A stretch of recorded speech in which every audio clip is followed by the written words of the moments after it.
ಗಿಡಗಳ ಸಾಲನು ನೆಟ್ಟು ಕನ್ನಡ ನಾಡಿಗೆ ನೆರಳನು ಕೊಟ್ಟ ನಮ್ಮಯ ಹೆಮ್ಮೆಯ ಮುತ್ತಿನ ಅಕ್ಕ. ಸಾಲು ಮರದ ತಿಮ್ಮಕ್ಕ, ವೃಕ್ಷ ಮಾತೆಯು ನಮ್ಮಕ್ಕ.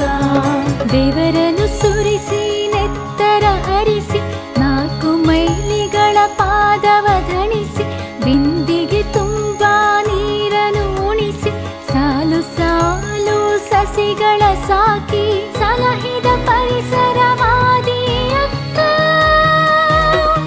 ಸಾಲು ಮರದ ತಿಮ್ಮಕ್ಕ, ವೃಕ್ಷ ಮಾತೆಯು